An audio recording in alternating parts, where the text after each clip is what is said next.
तुम्हारे नाम अब भी धड़कता है। 64 कॉलेज। वंश ने गार्ड की बात सुन उसे रोककर कहा, रुको। उसकी बात सुनते ही गार्ड वापस अपनी जगह पर सिर झुकाए खड़ा हो गया। वो वंश से बोला, यस सर। तभी वंश बोला, गाड़ी निकालो, हमें जल्द से जल्द ऑफिस पहुंचना होगा। ये सुनकर उस गार्ड ने सिर हिला दिया और वहां से बाहर चला गया। वहीं उसके जाते ही रिया मुड़ी, जैसे वो उस गार्ड के जाने का ही इंतजार कर रही थी।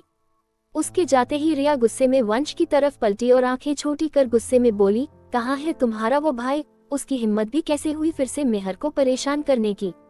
ये सुनकर वंश ने उसे ना समझते हुए देखा, मतलब मेहर को परेशान। तभी रिया बोली, देखो ज्यादा भोले मत बनो तुम। ये कहते हुए उसने अपनी एक उंगली वंश की तरफ पॉइंट की और गुस्से में उसके करीब बढ़ते हुए बोली, तुम्हारा वो कमीना भाई चैन नहीं है ना, हर वक्त मेरे दोस्त से गिरता रहता है और तुम उसे बचाने की कोशिश कर रहे हो। छी, शर्म नहीं आती तुम्हें? रिया की बातें सुनकर वंश ने पहले उसके हाथ से उसकी उंगली नीचे की, फिर उसे घूरते हुए बोला, पहली बात माइंड योर लैंग्वेज। अपने भाई के खिलाफ एक शब्द नहीं सुनूंगा मैं। ये सुनते ही रिया की भौहें तन गईं। वंश फिर बोला, दूसरी बात मुझे नहीं पता मेहर कहाँ है, और आखिरी बात व्योम ने ये सब मेहर को ही बचाने के लिए किया। वंश ने इतना कहा ही था कि तभी रिया का फोन बजा, जिस पर मेहर का नाम शो हो रहा था। नाम देखते ही उसने झट से फोन उठा लिया और कान पर लगाकर बोली, हेलो मेहर, तू ठीक है ना? रिया ने ये सब बहुत जल्दबाजी में किया था। वहीं जब वंश ने रिया के मुंह से मेहर का नाम सुना तो उसने उससे फोन छीन लिया और अपने कान पर लगाते हुए बोला, हेलो मेहर। उसकी आवाज सुन दूसरी तरफ मेहर हैरानी से बोली, आप तो। उसने इतना ही कहा था कि तभी वंश बोला, मैं वंश, व्योम का बड़ा भाई। तुम कहाँ हो? ये सुनते ही मेहर बोली, मैं तो इस समय क्लास में हूँ सर। ये सुनकर वंश को थोड़ी राहत मिली। वहीं रिया गुस्से में वंश को घूर रही थी। मेहर की बात सुनकर वंश ने एक गहरी सांस ली और बोला, आई एम रियली सॉरी मेहर, आज जो भी हुआ वो होना नहीं चाहिए था। उसकी बात सुनकर भी मेहर ने कुछ नहीं कहा। उसके दिमाग में फिर से व्योम की सारी बातें घूमने लगी। तभी वंश बोला, पर ये सब व्योम ने तुम्हारे लिए किया था। वो नहीं चाहता था कि वरुण तुम्हारे साथ कुछ गलत करे। वरुण की पहले भी काफी सारी गर्लफ्रेंड रह चुकी हैं, वो सिर्फ तुम्हारा इस्तेमाल करने के लिए ये सब कर रहा था। वही वंश की बातें सुनकर मेहर अपने ख्यालों से बाहर आए और ध्यान से उसकी बात सुनने लगी। वंश फिर बोला, मैं जानता हूँ उसका तरीका सही नहीं था, पर उसका इरादा गलत नहीं था। फिर भी उसके किए के लिए मैं तुमसे माफी मांगता हूँ। पास खड़ी रिया हैरानी में वंश की सारी बातें सुनने लगी। उसे यकीन नहीं हुआ कि व्योम ने ये सब मेहर के लिए किया होगा। वही वंश की बातें सुनते ही मेहर बीच में बोली, नहीं सर प्लीज, आप माफी मत मांगिए। ये सुनकर वंश बस मुस्कुराकर रह गया। उसने दोबारा फोन रिया को पकड़ा दिया। रिया ने कुछ नहीं कहा और फोन ले लिया। उसने मेहर से कहा, मेहर, मैं बस 5 मिनट में क्लास में पहुंच रही हूँ, तू तब तक वहीं रुकना। मेहर ने हाँ कहकर फोन रख दिया। फोन रखते ही रिया वंश को देखकर बोली, थैंक यू। ये सुनते ही वंश हैरानी में रिया को देखने लगा। वो ऐसे देख रहा था जैसे उस पर कोई जोरदार बिजली गिर पड़ी हो। रिया को मुंह फाड़े खुद को देखते देख वो गुस्से में बोली, बस इसलिए क्योंकि तुम्हारे भाई ने मेहर को उस लड़के से बचाया। ये सुनते ही वंश हैरानी में बोला, वेट, क्या कहा तुमने? फिर से कहना जरा, कहीं ये सपना तो नहीं? मतलब तुमने मुझे थैंक यू बोला? मुझे? वो आंखें फाड़ कर बोला। वही उसकी एक्टिंग देखकर रिया ने उसे घूरा, फिर एक लंबी सांस लेकर बोली, आई एम सॉरी। ये सुनते ही वंश की आंखें और बड़ी हो गईं। क्या कहा अभी तुमने? सॉरी, रियली सॉरी, मतलब कि तुमने मेरी गाड़ी ठोकी, मुझे इतना कुछ सुनाया, आज तक कभी तुम्हारे मुंह से इसके लिए सॉरी नहीं निकला। तो क्या ये बताने का कष्ट करोगी कि ये किस लिए?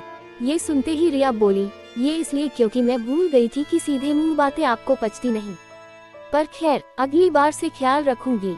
ये कहकर रिया बिना कुछ कहे गुस्से में कमरे से निकल गई। वही वंश, जो उसके सामने तो काफी सीरियस था, पर उसके जाते ही उसके चेहरे पर एक गहरी मुस्कुराहट आ गई। वो हंसते हुए बोला, ये लड़की भी सच में वन पीस है। ये कहते हुए वो केबिन से निकलकर बाहर चला गया। उधर एयरपोर्ट, व्योम ने रोनी को बाय कहा और अपनी बाकी की फॉर्मेलिटी पूरी कर वो बिजनेस क्लास में अपनी सीट पर आ बैठा। बैठते ही उसने अपना लैपटॉप निकाला और वहां ऑस्ट्रेलिया के बारे में सर्च करने लगा। वो काफी ध्यान लगाकर सारी जानकारी एक एक कर पढ़ रहा था। उसने अपने ऑफिस का एड्रेस डाला, उसके बाद वो जगह जहां वो रहने वाला था व्योम वो सब पढ़ते हुए बोला, ये सारी जगह शहर की भीड़ से दूर है, जो मेरे आगे के प्लान के लिए बिल्कुल सही है। बस अब मुझे जल्द से जल्द उसका पता लगाना होगा। ये कहकर उसने लैपटॉप बंद कर दिया। दूसरी तरफ रूहानिका दिया के साथ वापस घर आ चुकी थी। दिया और उसकी सारी शॉपिंग हो चुकी थी, पर जब से रूहानिका घर आई तब से न जाने क्यों उसे एक अजीब सी बेचैनी महसूस हो रही थी। हर थोड़ी देर में उसे रियांश की बातें, उसका ख्याल आ रहा था। रूहानिका बिस्तर पर सिरहाने से टेक लगाए हाथों में पिलो लिए सब सोच रही थी। वो खुद से बोली, आज जो हुआ वो सही नहीं था, मुझे उनसे इस तरह बात नहीं करनी चाहिए थी। ये कहते हुए उसके जहन में फिर रियांश का ख्याल आने लगा। वो खुद से बोली, अगर कभी हमारी फिर मुलाकात हुई तो मैं उनसे माफी मांग लूंगी। मुझे यकीन है कि वो मुझे माफ कर देंगे। वो ये सब सोच ही रही थी कि तभी उसका फोन बजा। उसने फोन की तरफ देखा जिस पर सूरज नाम शो हो रहा था। नाम देखते ही रूहानिका ने लंबी सांस भरते हुए फोन उठा लिया। क्या होगा आगे? एक तरफ व्योम का प्लान, वहीं दूसरी तरफ एक चेहरे पर नकाब ओढ़ा हुआ आदमी, वहीं दूसरी ओर रियांश की बिगड़ती हालत। क्या होगा आगे जानने के लिए पढ़िए तुम्हारे नाम से अब भी धड़कता है, लेखिका शिवांगी। तुम्हारे नाम अब भी धड़कता है .65 दिल। घर। रूहानिका ने फोन पर सूरज का नाम देखा। नाम पढ़ते ही उसने भरे मन से फोन उठा लिया।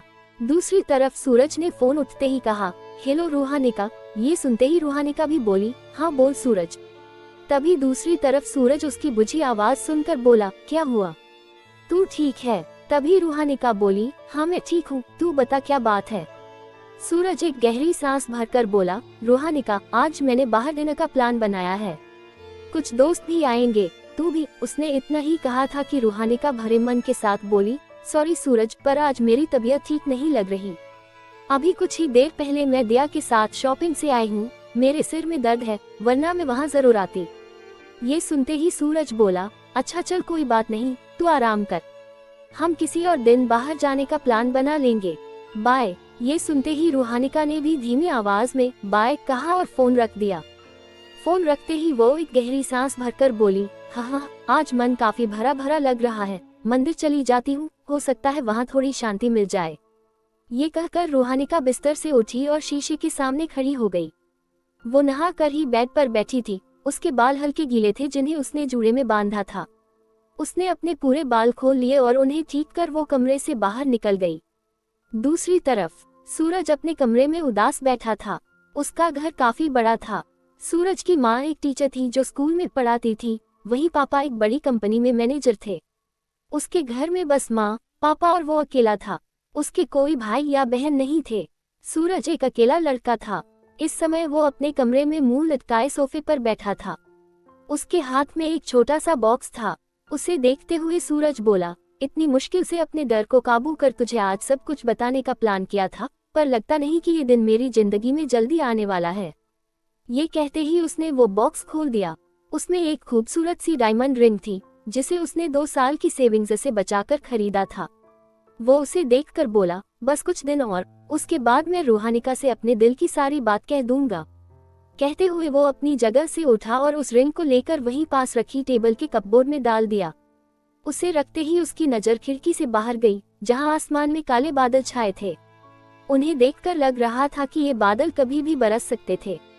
सूरज ने उन्हें देखते हुए एक गहरी सांस भरी और हाथ बांधकर खिड़की से टेक लगाए बाहर की ओर देखने लगा। उसकी आंखों में अभी भी हल्की उदासी साफ झलक रही थी। उसने धीमी सांसों के साथ अपनी नजरें बाहर की तरफ जमा लीं। उधर वंश अभी उस केबिन से निकला ही था कि तभी उसकी नजर सामने से आ रहे परेशान प्रिंसिपल पर गई। उन्हें देख वंश अपनी जगह पर रुक गया। वही प्रिंसिपल की नजर जब वंश पर पड़ी, जो शायद वहां से जा रहा था, उसे देखो परेशानी भरे लहजे में बोले, मिस्टर मल्होत्रा, हमने स्टूडेंट और बाकी सबको तो समझा दिया, पर मुझे नहीं लगता कि उस लड़के के पेरेंट्स कुछ भी सुनेंगे। मेरा मतलब कि उन्होंने इतना ही कहा था कि तभी वंश गुस्से में बोला, सुनना तो उन्हें पड़ेगा ही, और रही बात एक्शन लेने की, तो एक्शन तो मैं लूंगा उनके बेटे के खिलाफ। ये सुनते ही प्रिंसिपल के चेहरे पर हैरानी आ गई। वो बोले, क्या? पर सर, व्योम ने उसे मारा है। तभी वंश बोला, हाँ व्योम ने उसे मारा, पर इसलिए क्योंकि। इतना कहकर वंश ने एक एक कर सारी बात प्रिंसिपल को बता दी। कुछ देर बाद वंश एक गहरी सांस भरकर बोला, मैं जानता हूँ व्योम का तरीका गलत था, पर उसका इरादा गलत नहीं था। वो बस अपनी दोस्त को बचाना चाहता था उस लड़के से। और रही बात अब उस लड़के के माँ बाप की, तो आप उनसे बात कीजिए कि कैसी परवरिश दे रहे हैं वो अपने बच्चे को, जो औरतों को इस्तेमाल करने के लिए ये सब कर रहा है। ये कॉलेज है प्रिंसिपल, कोई कपल पार्क नहीं, समझे आप। वंश की तेज आवाज सुन प्रिंसिपल ने डर से सिर झुका लिया और फिर धीमे लहजे में बोले, सॉरी मिस्टर मल्होत्रा। उन्होंने इतना ही कहा था कि तभी वंश का फोन फिर बजा। फोन की आवाज सुनते ही प्रिंसिपल बोलते बोलते चुप हो गए। वंश उन्हें देखकर बोला, अगली बार से जरा इन सब चीजों का भी ख्याल रखिएगा। यहाँ बच्चे पढ़ने आते हैं, ये सारी हरकतें करने नहीं। अब मैं चलता हूँ। ये कहकर वंश वहां से चला गया। वहां से कुछ कदम आगे बढ़ते ही वंश ने अपनी जेब से फोन निकाला और उस पर शो हो रहे नंबर को देखने लगा। ये वही नंबर था जिससे अभी कुछ देर पहले उसे कॉल आया था, पर वो उठा नहीं पाया था। वंश ने एक लंबी सांस भरते हुए फोन उठा लिया। फोन के दूसरी तरफ से उसके कानों में एक भारी आवाज आई, हेलो। ये सुनते ही वंश भी भौहें सिकुड़ते हुए बोला, हेलो कौन। तभी दूसरी तरफ वही गहरी आवाज आई, मैं नील सूर्यवंशी बोल रहा हूँ। ये सुनते ही वंश उसी लहजे में मगर याद करने की कोशिश करते हुए बोला, कौन नील सूर्यवंशी। तभी नील बोले, सर आप मुझे नहीं जानते हैं, पर मैं आपको अच्छे से जानता हूँ और मैंने ये फोन आपको एक जरूरी बात बताने के लिए किया है। ये सुनते ही वंश बोला, कहीं। वही उसकी आवाज सुनकर नील एक एक कर वंश को सब कुछ बताने लगा। उसकी बात जैसे जैसे आगे बढ़ रही थी वैसे वैसे वंश की आंखें गहरी होती जा रही थी, माथे की शिकन बढ़ती जा रही थी।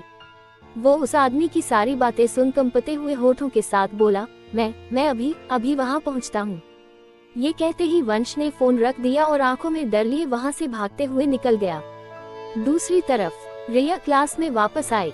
उसकी नजर वही अपनी सीट पर बैठी मेहर पर गई, जो कहीं गुमसी खिड़की के बाहर देख रही थी। उसके परेशान चेहरे को देख रिया हल्की आवाज में बोली, मेहर तू ठीक है ना। रिया की आवाज सुनते ही मेहर का ध्यान टूटा। वो मुड़ी और रिया को देखकर हैरानी से बोली, तू कब आई। वही रिया उसके बगल में बैठते हुए बोली, बस अभी। ये सुनते ही मेहर हड़बड़ाहट में बोली, अच्छा हाँ मैं बिल्कुल ठीक हूँ रिया। चल अब घर चलते हैं, वैसे भी काफी देर हो चुकी है, मैं तेरा ही इंतजार कर रही थी। मेहर रिया से नजरें चुराते हुए बोली। वही उसे नजरें चुराता और घबराया देख रिया ने उसका हाथ पकड़ लिया और चेहरे पर परेशानी लिए बोली, मेहर तू ठीक है ना। क्या हुआ है, किसी ने कुछ कहा, बोल। वेट, क्या उस व्योम ने तुझे भी कुछ कहा था। हाँ, रिया ने गुस्से भरे लहजे में मेहर से सवाल किया। क्या होगा आगे। एक तरफ मेहर की परेशानी, वहीं दूसरी तरफ रिया के सवाल। क्या व्योम की कही सारी बात बता देगी मेहर। वही क्या होगा आगे, वंश कहाँ गया, आगे जानने के लिए पढ़िए दिल तुम्हारे नाम से अब भी धड़कता है। लेखिका शिवांगी, चेरी ब्लॉसम। अगर आपको मेरी कहानियाँ पसंद आए तो please subscribe, follow, share and comment करें और अपना फीडबैक भी दें। दिल शुक्रिया पढ़ने के लिए। अगला भाग जल्द आएगा। पढ़ने के लिए शुक्रिया।